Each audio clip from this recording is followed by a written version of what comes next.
Hey there, folks. Welcome back to the Dammâseq Campaign. Last time, we continued to develop our nation and kind of get things under control after our lengthy multi-episode war with Ebla and just the general ascent that we've had, an entrance into the Kadesh region. We actually have some plans to temporarily stop being at peace, only for a second, I promise, to go to war with Yabrudu and seize control of their section of Kadesh. They actually are starving to death over here, which is interesting. I guess they're not in a very lush area, so that kind of makes sense. And to eventually fight Tunip to gain control of Catan, which they control. And once we have that in our control, we will control all of the land that's at least colonized land of Kadesh. At that point, I'll be able to stop worrying about my north. I'll feel better when the whole region's in my control.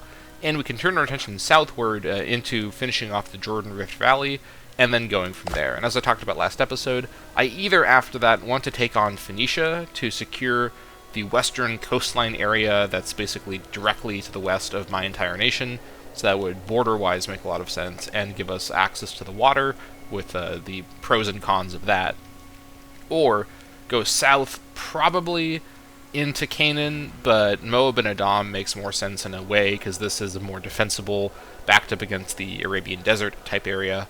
So I don't know exactly what the plan is. I haven't thought that far ahead, but I do know I want to finish off the Kadesh region, and then I can turn my attention southward into where the Canaan area actually historically was. So with all that being noted, we can go ahead and resume here. One thing I probably do want to do, having thought about this between episodes, is attend to the marriage situation of my presumed successor's successor, that being Daniel Abarid, the oldest son of Arashat. So she obviously has a pretty solid spouse, not the best in the universe, but he does help out a little bit, so when she becomes the queen, he's going to help out with his stats. And her assumed successor, Daniel, doesn't have the best stats in the universe. His finesse is pretty good, and his zeal is pretty good, and the charisma isn't that big of a deal for the ruler, but the 3 marshal is a problem. And although I'll have to probably work around that if he does become the king later on, I can get him set up with a high marshal spouse now. He is 21 years old, and I'm more so worried that if I don't do it myself, he's going to marry some goofball who doesn't bring any good marshal. So we got to try to do a little bit of marital micromanagement here. So this is maybe, doesn't seem like that big of a deal, but he is eventually going to be the king if, the line continues as it is planned.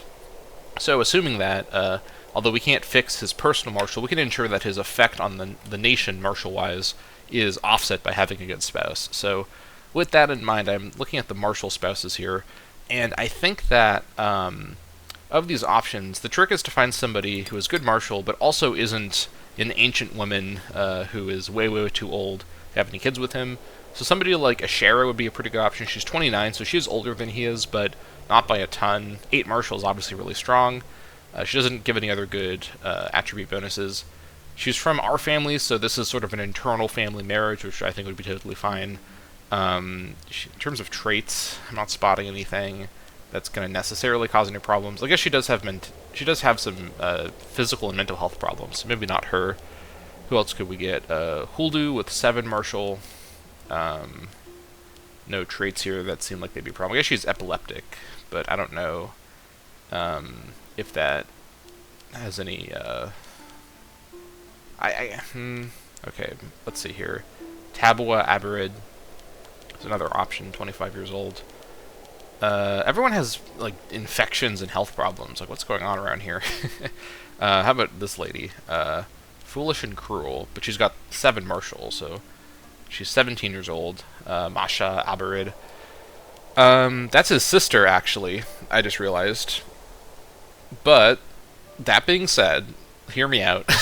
We do have familial marriage as a law, and this would, I guess, technically be the thing to do with this law. And she doesn't have any health problems, and she has good marshal. So, I mean, let's see if we can avoid doing that. Okay, there's a distinct lack of martial maidens in this nation at the minute. Yeah, unfortunately, we may have to do incest just out of necessity, and for no other reasons. Okay, let's maybe not do that if we can avoid it. I guess I can probably wait a little bit longer. I don't know. I think the AI doesn't tend to get itself married super, super fast, but I'm just really worried about him marrying somebody really inopportune. Honestly, let's see here. Ashera could recover from her issues. She is technically still healthy at the minute, so these health problems aren't actually affecting her substantially.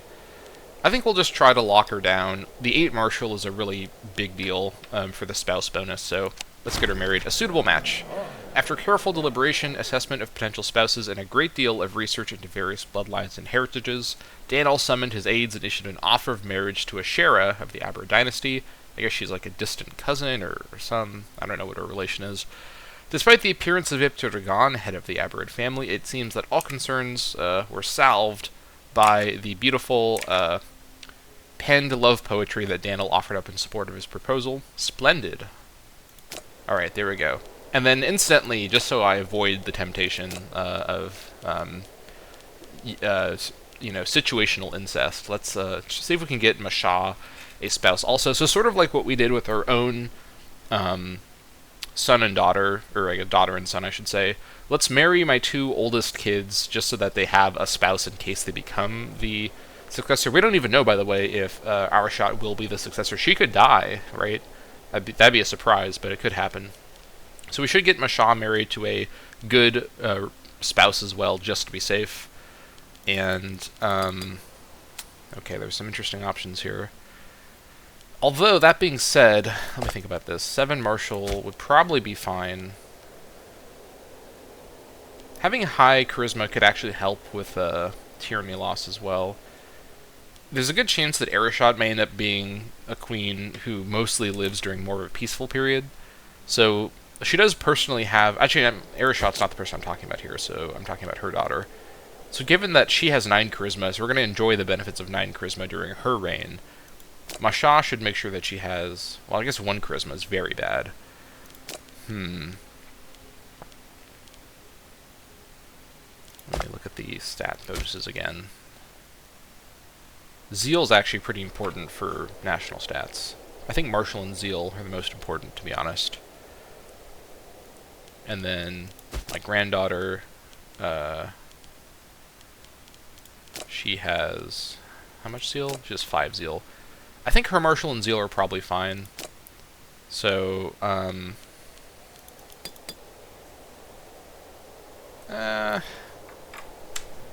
think we're actually probably okay. We're looking at multiple generations down, so I think that's a level we don't need to worry about at the minute. Alright, so our Bruto claim will be done around 1st of July, 833. Pretty good.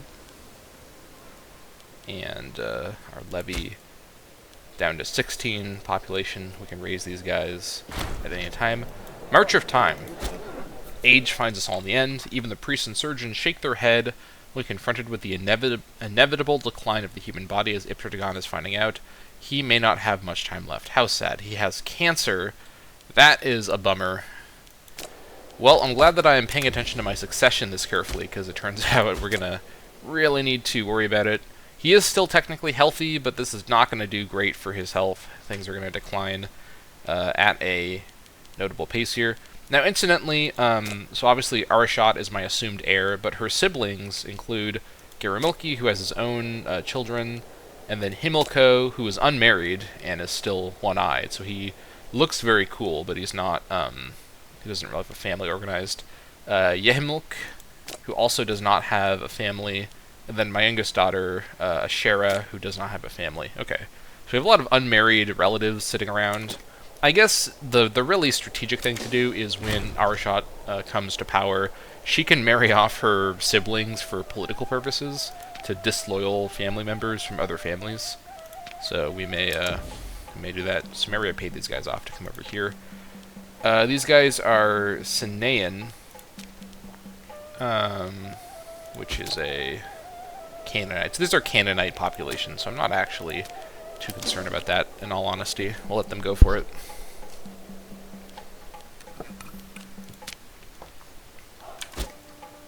Alright.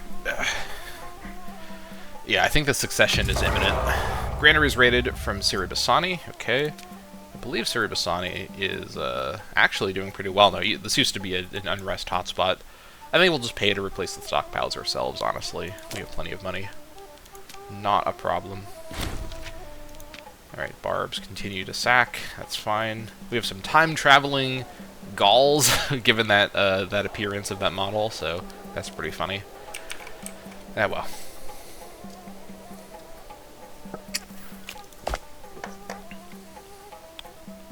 We actually do incidentally have high enough territory count to form this new kind of kingdom, if we wanted to, one of the new kinds. We just need bureaucracy 2 or 3, which, let me remind myself. I think I just did a tech, so yeah, we will need... The next time we get up to... When we get up to rank 4 on all these things, we could get bureaucracy 2 to get access to the new government types. Probably something we should consider investigating. For what it's worth, what's my speed? I'm on speed 4, that's right.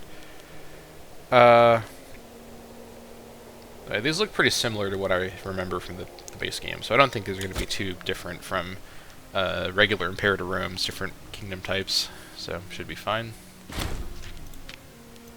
Alright. The Brutu is almost done. We can go in and raise our army now, I think, and get their morale going. So I'll just raise them over here.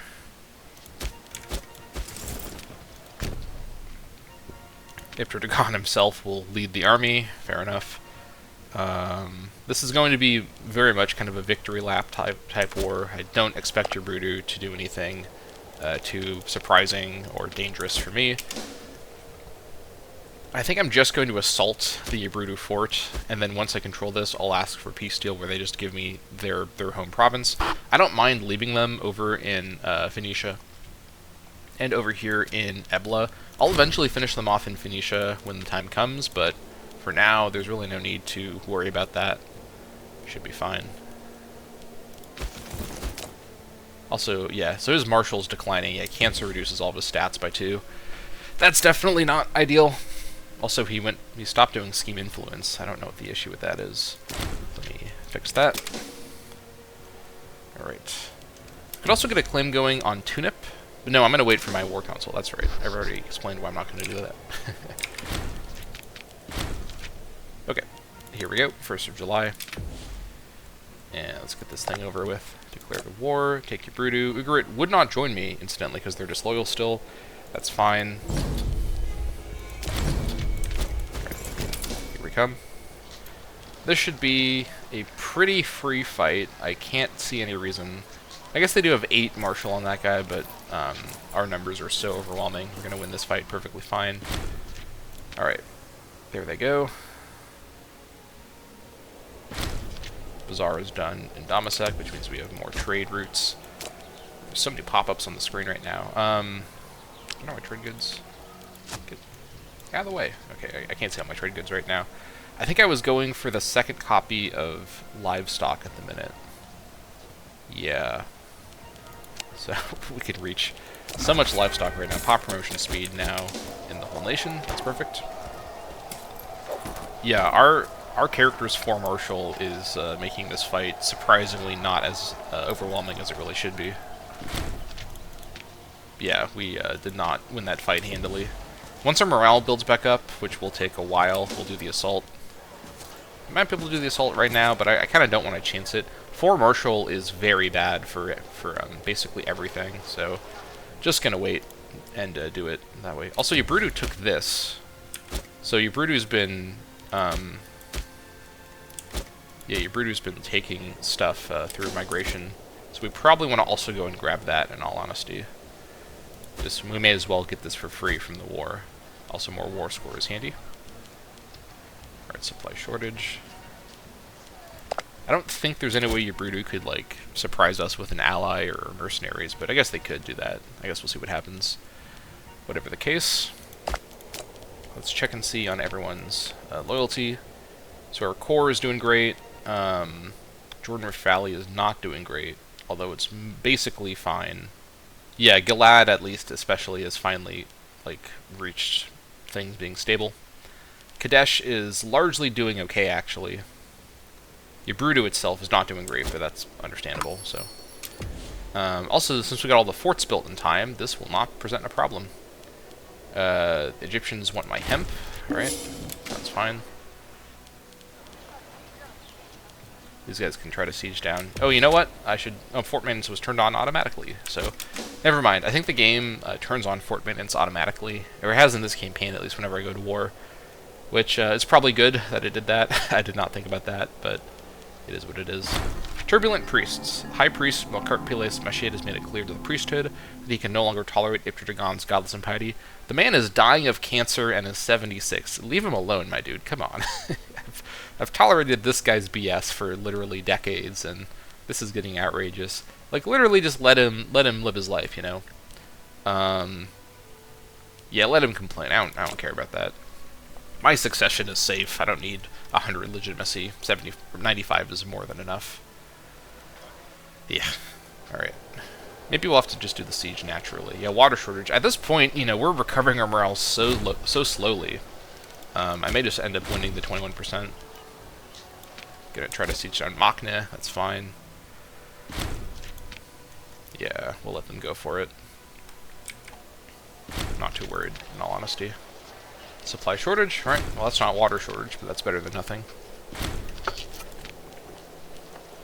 We'll siege this, then we'll come up, we'll siege Zira'ah, and then we'll win the war. Like that. Yeah, we can see even just 4 Marshal is shockingly low. We're having some serious problems here.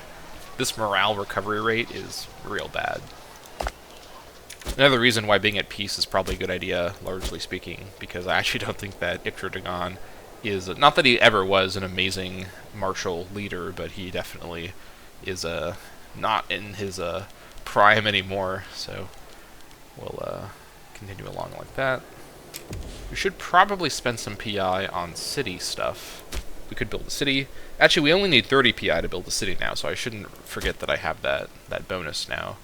And I may want to get a city going in Nijran finally. You know, actually, Ainthakar, it's time now. I've held off over here for a long time. So let's get a city going, because now Carnium is finally permanently loyal. So we can safely build a city in Ainthakar. I think I will do that. And I almost have enough PI to build a city in Nijran as well. Although, well, I think I'll build the city in Nijran and then fortify it, because I kind of don't want to wait around for the city for too long. So let's get to it.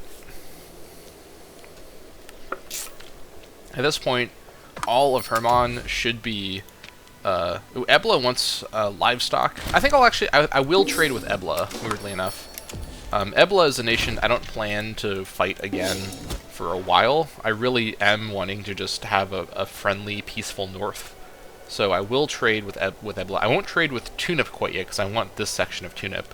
But Ebla, I will try to have a longer-term relationship with. Alright, we've sacked Debrudu. None shall hide. This is the world's least important location to keep population in. This terrible desert valley. So let's come up here, grab Zira'ah, and then we will finish the war. So, good stuff. I mean, these guys have colonized a bunch of stuff for me, which is quite handy, honestly. So I'm not too upset about that, but whatever the case, let's continue along here. They can try to take this stuff. Also, who? Irkata? Who is this? You know what? I think this was part of, oh, this is that rebellion that I was expecting to happen in Ebla. So, Irkata rebelled from Ebla, and now they're going to probably take the rest of Ebla stuff over here. This is what I thought would happen, by the way, with the way that I split Ebla apart. I think this stuff down here is also going to... Well, this part may not rebel, but I could see Berat potentially taking it on. Actually, they are directly fighting over that, so yeah, I was not wrong about that. Yeah, as expected, Ebla's western holdings are in serious trouble over there. Alright, how's my character's health doing? He's ailing now, which I guess is to be expected. We're kind of up against a ticking clock. I think I'm not going to do the tune-up war in his lifetime. I kind of thought I could squeeze it in, but the cancer diagnosis definitely makes that seem a bit less feasible. Happy, and also just given the Marshall situation. These guys, you know, only 45 tuna pites, but they could call in mercenaries or could get an ally or something, so you never know what could end up happening with that. Also, I believe CivTech 4 is the road one. Ooh. Did Melkart Peleus die? Hold on. Let me see if I can find characters, families. I'm not going to be able to find him, am I?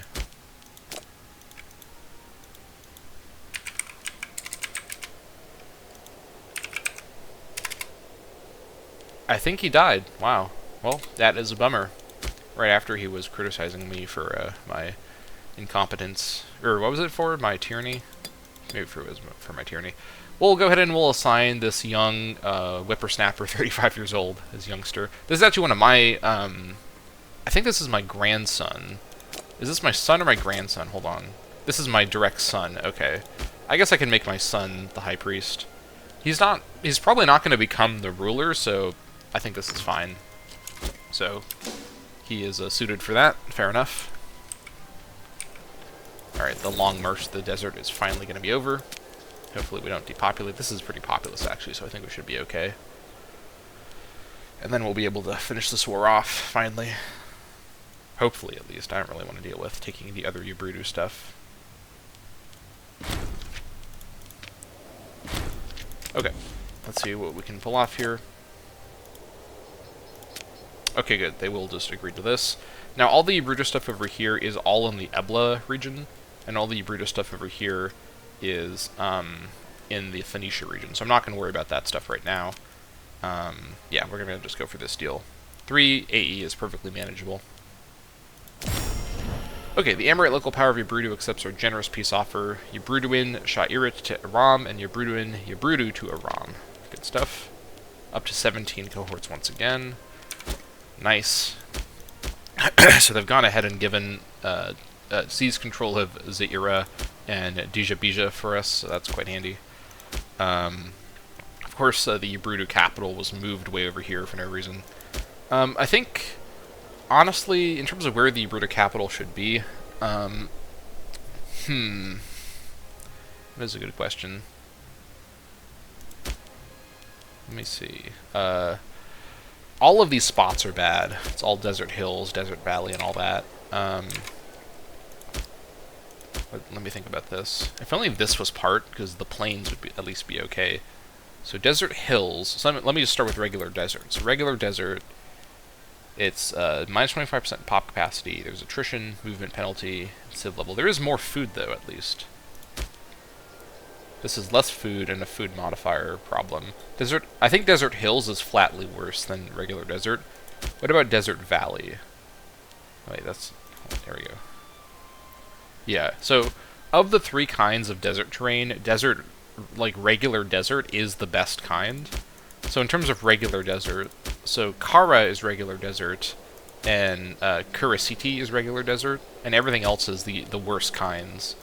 So in terms of this being like a actual habitable place, I think that regular desert's the best. But the other thing we could use the Ubrudu sort of desert area for is not as a city location, but just as kind of an area to control this territory.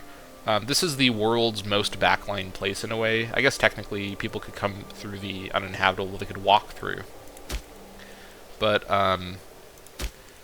yeah, honestly, I think that there is some merits to having it be at, let's see here. Being at Kutafa has the advantage of it blocks passageway through here, and it blocks off this walkable but like uncolonizable direction, because armies can move through here very slowly, and they could do that. So what I might end up doing is making, because also I think Desert Hills, let me see here. Desert Valley is, oddly enough, I think a better defensive spot than Desert Hills, which doesn't really make any sense. 2 dice penalty when in siege. Terrain combat with is 20. So I guess a Desert Valley spot would be the most defensible if we're just setting it up as a defensive fort and not like a city. Yeah, I don't think I'm going to try to make a desert city work. That seems like a pretty bad idea. Having Kutafia, or rather a Kutefa, be the capital and be the fort in the area helps protect my core from anyone who, for some reason, comes from this direction. I don't really think that's going to happen very often, but you never know. And I think that having the protection be on this side, because Kutefa also blocks movement through the valley and movement through this valley, so it kind of accomplishes both goals. I don't care about fort coverage inside this like mountain valley area where it's all terrible terrain, and I don't think I need protection up here. So yeah, I think Kutefa is going to be our capital. This was our capital initially, so very annoying that it moved around like this. So let's relocate the capital down here, and we're going to go ahead and fortify it after we change around our trade deals just temporarily. Cancel earthenware for just a quick sec so we can get an extra copy of stone. And also cancel the fruit temporarily so we can get the extra copy of, where was it? Was it bitumen? Actually, we can't get the extra copy of bitumen anymore, so never mind. We'll just have the stone trade for a second. Build that fort. And then back over here, stop the stone trade, and resume the earthenware trade. Trade with the Sir, that's fine. Okay, and then destroy this fort. Destroy that. I guess desert wells make these tiles a bit better, but yeah, this is not going to be a very valuable area at all. And fortunately, this didn't move my capital out of Harbija, so that is a huge relief, honestly. But yeah, I think at this point we're just going to gradually colonize this desert area just for border, sort of border completeness, but these are not very good tiles by any means. Whatever the case, let's resume. Lower maintenance and stop paying for our forts. Yeah, I think that Tunip's going to have to wait until a succession. I'm not going to have my cancer-ridden king try to lead an army against a more substantial nation, even though they only have, you know, only so many Tunipites to draw their cohorts from. They may have, I'm not going to trade with the revolt. I'm not going to trade with this revolt either.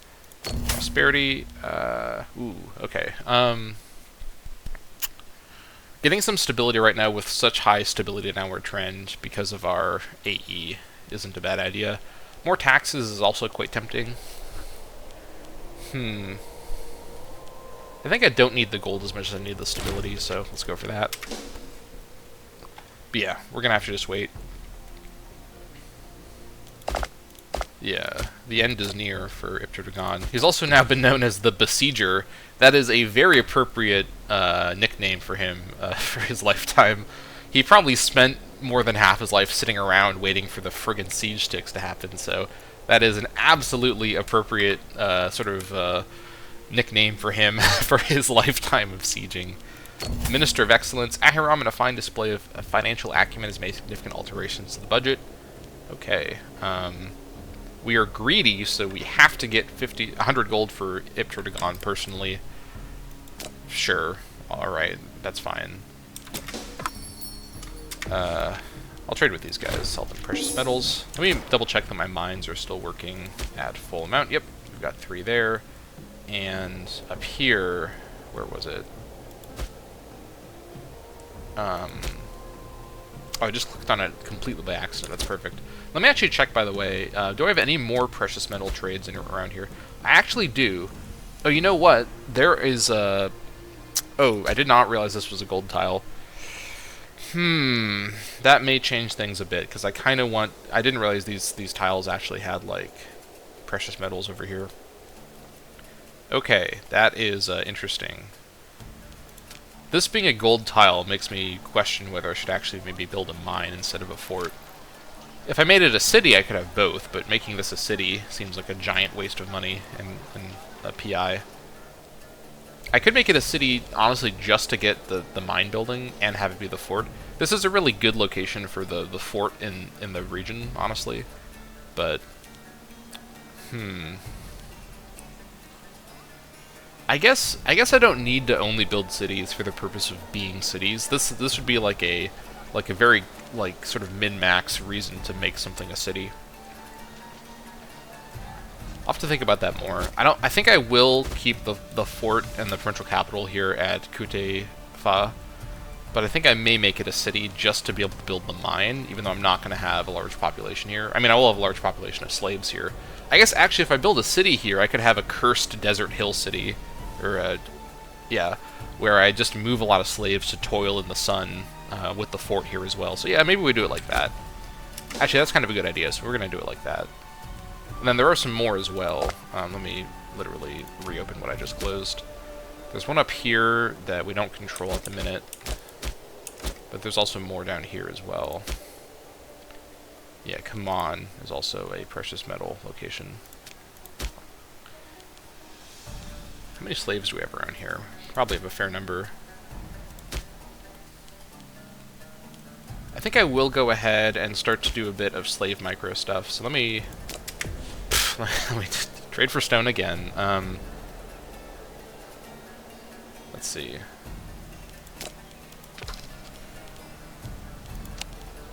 I think what I might do is have the trade that I switch off be the stone or the vegetable trade. And so I'll trade for vegetables or for stone. I'll trade off that slot, as it were. Alright. And then build the mine down here.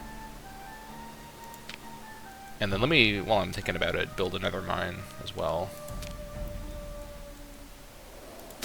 Over here, bait gin, we can build a mine. We can build one more as well. We just got this, so we should build a mine up here. Perfect. All right, and then I think I'll just keep the stone trade going. Honestly, slave happiness 4% is probably better for this province than whatever the bonus from the one copy. The food bonus is not the big deal, so yeah, I think that's the way to do it. I think. Also, I should, before, for example, Jaffa has done some expansion. Interesting, I did not notice that. 129 Jaffans, that's better than it was before. These guys are now actually kind of someone I should keep an eye on. Not that they're necessarily, like, a super threatening person just by themselves. I still beat them handily one-on-one, I think. That being said, I should now take them a bit more seriously, so I should also attend to this Rakat situation. I think it's time to move it over to Yardena. I think I have enough tyranny room finally. So, we relocate the capital to Yardena, and we also have that statue in Yardena instantly. Actually, I don't have enough I don't have enough gold, so let me cancel one of my precious metal mines just temporarily. I'll do the one over here. I'll cancel this one. And then I'll make that a city. And then make this not a city. Yeah, here we go. I mean, this can eventually... I probably should have fortified this first, but whatever. Trade for Ricotta, that's fine. Yeah, I think that eventually Rakat can be a city too, but at the minute, I don't really want to run multiple cities per province, especially not in Jordan Rift Valley. This is not stable enough. Maybe in my core I can pull that off, but at the minute I don't think it's necessary quite yet. It's a level of infrastructure I think I'm not quite at, if that makes sense. Okay, speed it back up to speed 3.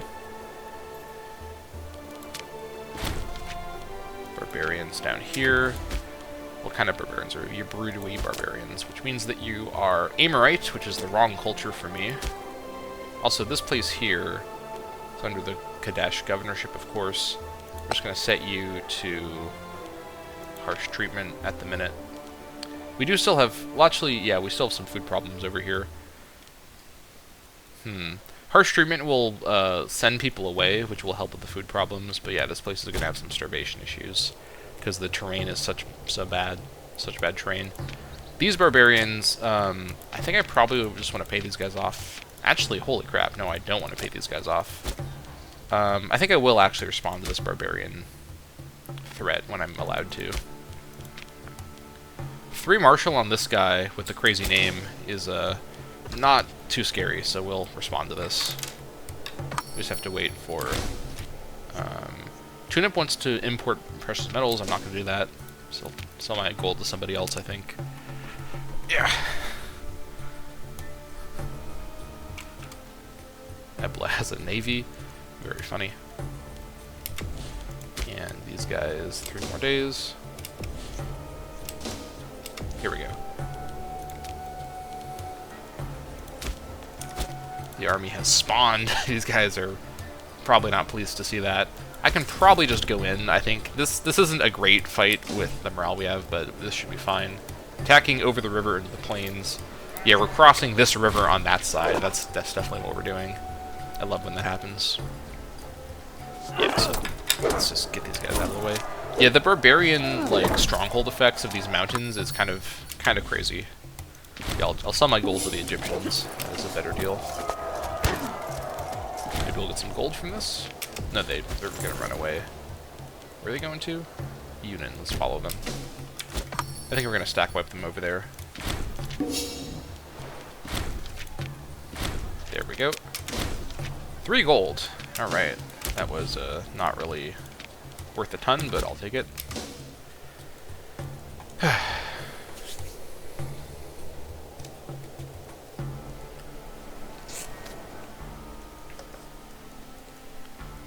I look upon my realm with, I don't know, mixed feelings. I feel like I shouldn't say mixed feelings. It's more like contemplation.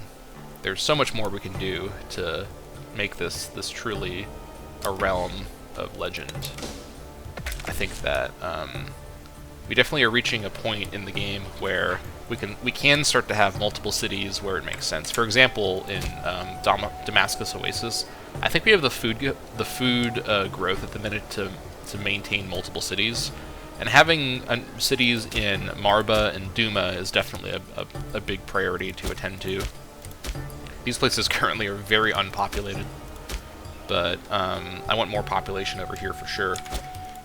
Okay, I think we just go for Ashara once again, although before I check that, let me check really quick to see population-wise. Let me just do it like this. Up here, 81%. Let me check really quick to see how it's progressing along, assimilation-wise. More or less, everyone's assimilated around here, I think.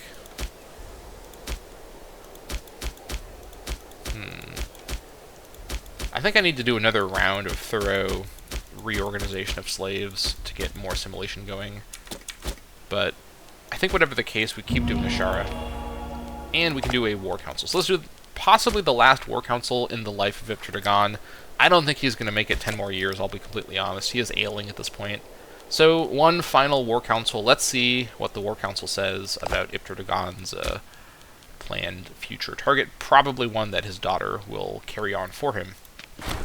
All Dammâseq sleeps as the war council drags well on into the night. Assembled are 3 brilliant Aramean minds, summoned to provide insight, each determined to convince us of the validity of their argument. Paltabal, the author of several tactical treatises, Abarami, a well-known rogue and philanderer, and Sipit Baal, an advisor of uncertain standing. These are interestingly, well, I guess they're not all younger, but this is more of the younger group of officers. Barbed insults begin to fly as our advisors feign and deflect with consummate skill, each showing their prowess in political discourse. Ultimately, no compromise can be made, and we are left with 3 distinct directions. Paltabal is for war with Irkata, Abarami for Huzaza, whereas Sipitbal advocates a territorial war with Jaffa. Okay, so of these options, Irkata is a big fat no. I'm not going to attack this sort of rebellion from Ebla. I guess they are... I think they're going to win their rebellion, so they probably are going to stay around for a long time, but I don't think this is the best way for us to advance here. This does take us into Ugarit, which is not a region I really want to enter into at the minute, in all honesty, so probably not them. Huzaza is who? Oh yeah, Huzaza, that's right. This is a bit more of a good idea. Let me think about this. They're entirely in Phoenicia as well, so they're a good entry into Phoenicia. Or Jaffa. What is this specifically? Rabat Aman. Oh yeah, down here. Yeah, Rabat Aman. So this is probably the best option, because I want to finish off Jordan Rift Valley first. And this is definitely, the Rabat Aman province down here is definitely a direction I want to go into. I think we're going to go ahead and aim for Jaffa, although we're not going to go to war with Jaffa anytime soon. This is just the claim I think is the best for the long-term plan. So, with that being noted, let me go ahead and, now that we're on the 1st of January, do a bit of a internal review of everything. So, I think, first things first, just in terms of provincial situation, my core is all doing great. Jordan Rafali is basically stable. And then, at the minute, all of Kadesh is happy. Although, I can't switch off of harsh treatment anywhere that I'm doing it. The other places that are on cultural assimilation, that is great. Okay, so let me start over here in the newer areas where we're going to have more slaves to move around that I haven't attended to yet, where there's going to be more assimilation. Let me just check to be thorough. So up here in, over here in Sha'irit. So let's check and make sure everyone is doing assimilation. I assume so. There's going to be a lot of non-Dammâseq around here. And they're mostly going to be assimilating slaves and tribesmen at the minute, but let's check and see. Looks great to me. Also, I could go ahead and colonize Hafar just to be complete. This will finish off control of Sha'irit. And I can go into negative PI temporarily. I think I will just go ahead and colonize this. Also, this gives us more of the desert in our colorations. That's pretty cool.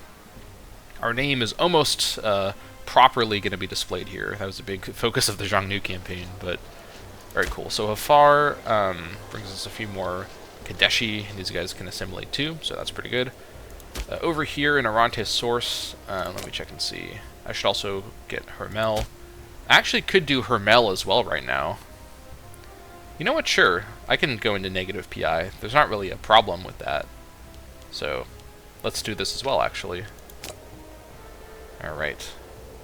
Also, they give us a copy of Honey. Very cool. Alright, whatever the case, view pop info. There's only, okay, well, Hermel doesn't have any population at the minute, so that hasn't adjusted yet. Everything else, though, is going to be assimilating just fine. Perfect. I guess not over here. This noble should, I think, assimilate. I guess he's leaving, so we can move a non-Dammâseq. Let's move 2 non-Dammâseq slaves in here. Okay, and then over here, Kadesh. We should also, I guess we could also colonize Muklos, just so that we finish off this province too. You know what? Sure, why not? We've got plenty of manpower. May as well put it to use with this stuff. Right. So, assimilation-wise, this is all looking pretty good. Things are, once these, because all these places are finishing off their first round of assimilation, and once that happens, we may start to see some cohorts, actually, from these new areas, which will kind of shake up the dynamic of things, as I then need to think about my governor marshal a little bit. Although what I can do is have those cohorts just follow my main regional cohort from Herman, and then the marshal of their leader doesn't matter, because if they're following around the Herman, you know, the king or the queen, their marshal is what's going to matter. Alright, so down here in my core, Fissure Spring, let me check and see here. Pop info. Alright, so we do have a lot of non-Dammâseq in Rauda being assimilated still, but these other places not so much. Let me try to move out some of the non-Dammâseq slaves from Rauda so that they're not taking up the slots there. So move one of them there, and over here from Rauda. Sure, this place already has people. Let me do it over here. Perfect. And then down here, can I move any non-Dammâseq? Let me see. Dammâseq, I can move a Biblosian. And then, let's see here.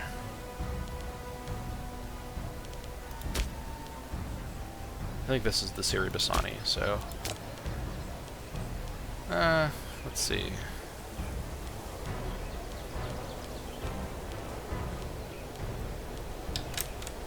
Yeah, you know, actually, I think at this point, the need to micromanage the slave movement isn't really called for. I think we just keep running cultural assimilation until we have... I think we should decide on a cutoff here, I think.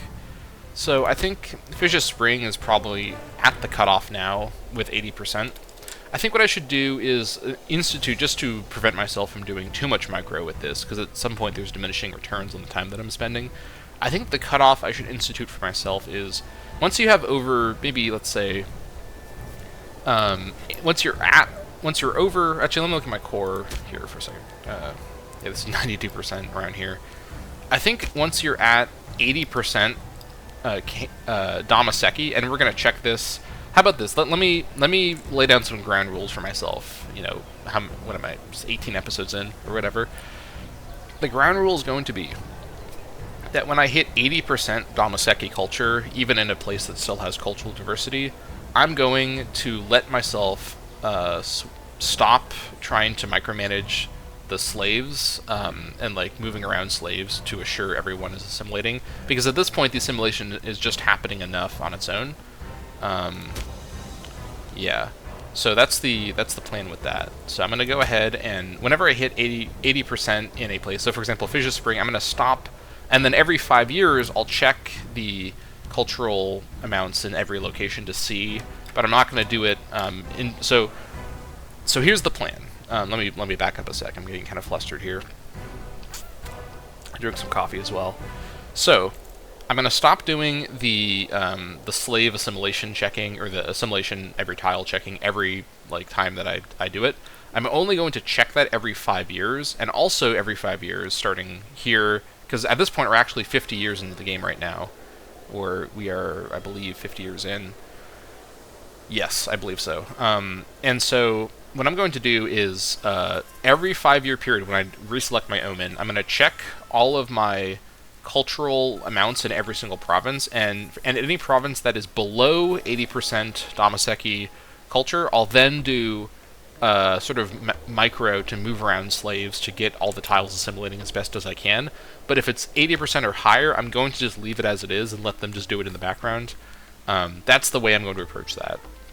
So hopefully that makes sense. There's just kind of I need to institute some sort of guideline for myself here, because I'm just getting too in over my head trying to micromanage this stuff. So with that noted, let me check and see the cultural levels.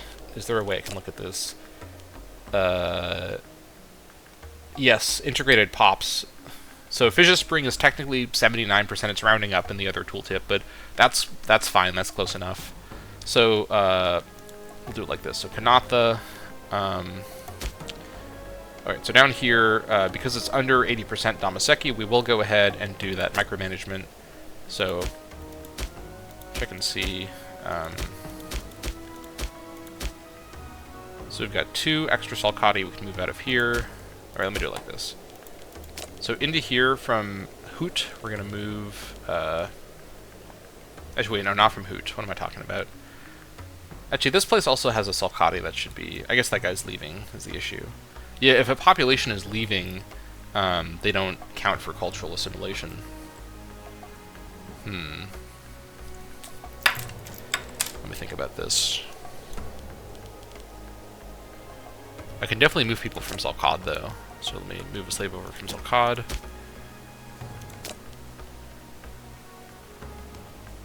Move another slave over from Salcad.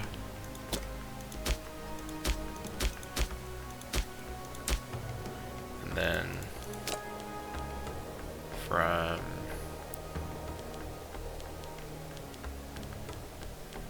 There's got to be some non-Dammâseq left. From Kanatha. That'll have to do. And over here...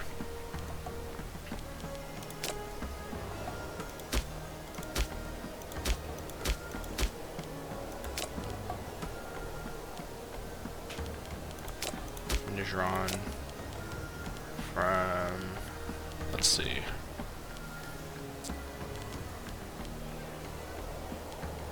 Hulhuiti has a lot actually, so we can move them from Hulhuiti.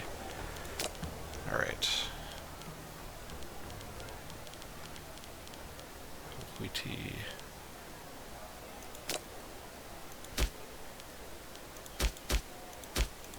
Okay. And then up here, This Carnium slave is leaving, that's why. Pecky. And then... let's move that other Pecky, I think. Ainthakar has a lot of population right now. Yeah, Ainthakar is... so for some reason, I think Ainthakar received a ton of slaves from my wars, so there's just a lot of slaves in Ainthakar of different cultures. Okay, let me think about this. And then up here... let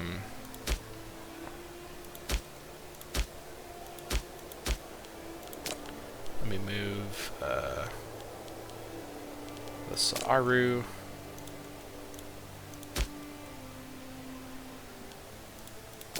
And then we'll move a Salakad.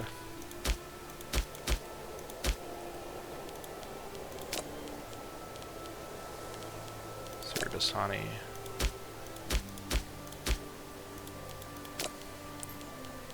We'll move a Sirbasani.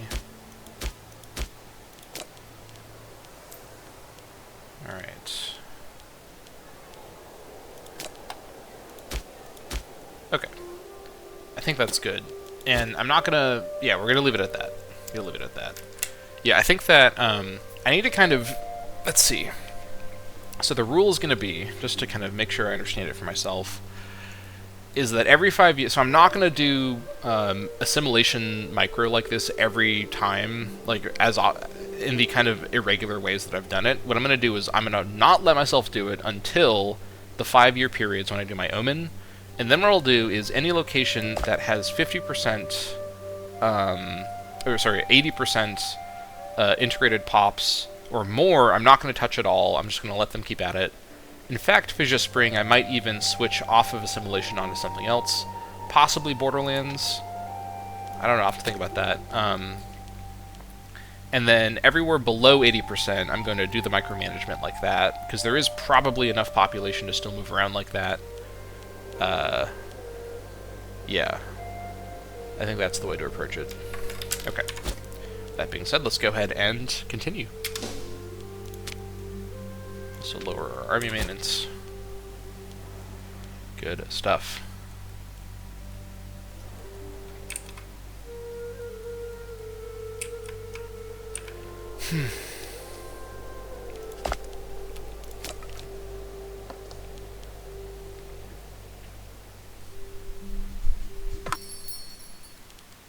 Honey to Mari. Sounds fine to me. Vegetables to those guys. Also sounds fine. Let me make sure I didn't accidentally send away too many slaves. I did not. That's good. And then up here as well. Alright, perfect. Well, 50 years in, I think we're doing pretty well, all things considered. I'm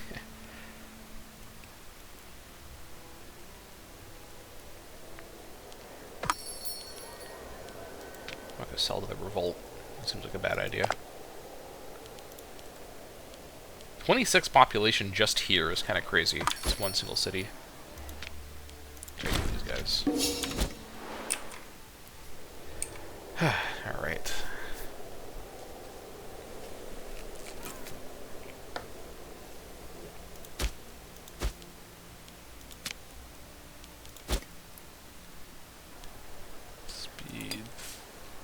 Speed 3. There we go. Score is doing pretty well. Let me check and see actually score-wise how we're handling. We are 4th ranked in the world. That's pretty good. Given that we're being beaten by Uruk, who is very, very, very strong. Minoa, who is very strong. And Waset. So we are actually incredibly doing better than the other Egyptian... we're doing better than the Lower Kingdom, which I don't have an explanation for why the Lower Kingdom isn't on this list. Maybe it's because of their population. What's Waset's core? Yeah. But yeah, 4th ranked in the world this early into the campaign is a pretty good sign for all things considered. So yeah, happy with that. And then I guess maybe I could switch this off once I have PI again, which I'm not going to have for a minute.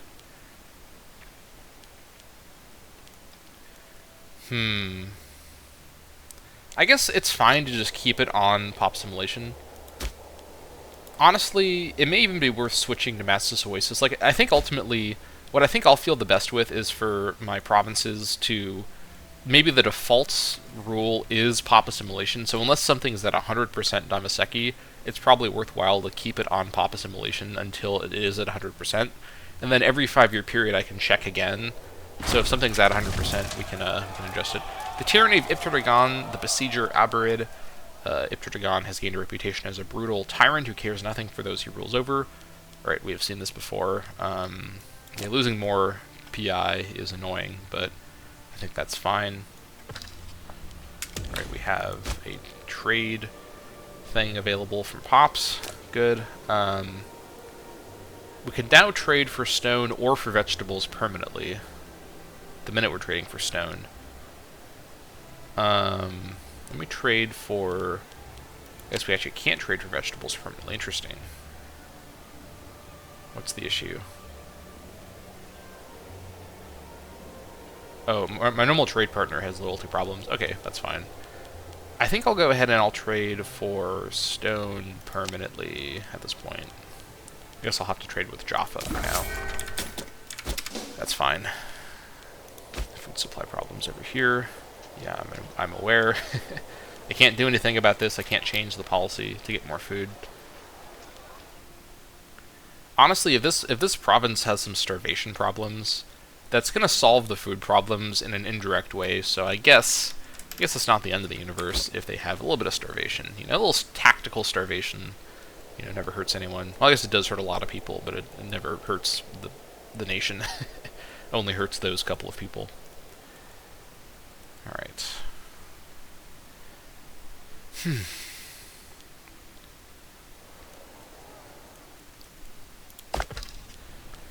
We need a new royal tutor. Alright.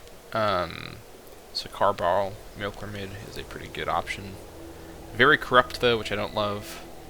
Although this just makes me have to pay him more money. Honestly, I think I might rather get a younger character with no corruption problems. He's also honest as well. So let's go ahead and get Bamakal Mashid. He's going to build up statesmanship over a longer period, so I think I prefer that idea.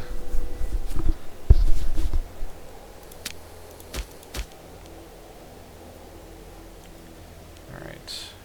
The Bruduans continue to migrate. Fair enough. Yeah, these guys are just leaving this area.